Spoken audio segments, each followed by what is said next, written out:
ఓం నమో నారాయణాయ. ఈరోజు మనం అందరం ఒక అద్భుతమైన క్షేత్రానికి వెళ్ళబోతున్నాము. అది స్వర్ణశిల్పి వివేకానంద ఆలయం.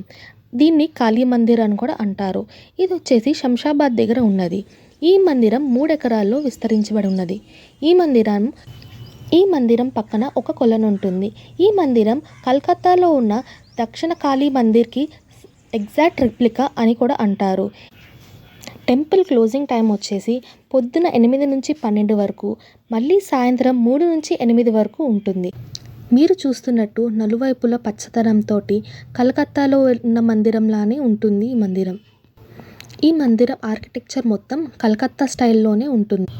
ఈ మందిరంలో కాళీ అమ్మవారితో పాటు శివుడు, వెంకటేశ్వర స్వామి ఇంకా గణేష్ని కూడా పూజిస్తారు. ఈ మందిరం స్వర్ణశిల్పి ఆర్గనైజేషన్ వారు నిర్మించారు. 2015లో నిర్మించినా కానీ 2020 నుంచి భక్తులను అలౌ చేశారు. మందిరం లోపల కెమెరా అలౌ చేయలేదు కానీ అమ్మవారు మాత్రం చాలా దివ్యంగా ఉన్నారు. కలకత్తా కాళీలానే అనిపిస్తున్నారు. స్పెషల్గా ఈ మందిరంలో అమావాస్య మరియు నవరాత్రిలోనూ చాలామంది భక్తులు వస్తారు. ఈ మందిరం ప్రాంగణ గోడల మీద అమ్మవారి యొక్క చరిత్ర అద్భుతంగా చూపించారు.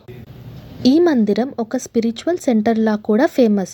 కాళీ మందిర్కి స్పెషల్గా ఆఫరింగ్గా డివోటీస్ అందరూ కోకోనట్స్, ఫ్లవర్స్, కుంకుమ, సారీస్ ఇస్తూ ఉంటారు. అలాంటి సమయంలో ఒక ఫెస్టివల్ వైబ్స్తో టెంపుల్ మనకి ఒక వైబ్రెంట్ ఎనర్జీలా అనిపిస్తుంది.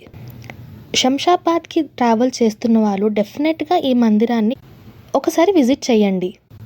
సో నెక్స్ట్ టైం మీరు శంషాబాద్ దగ్గర ఉంటే తప్పకుండా కాళీ మందిర్ని దర్శించుకోండి.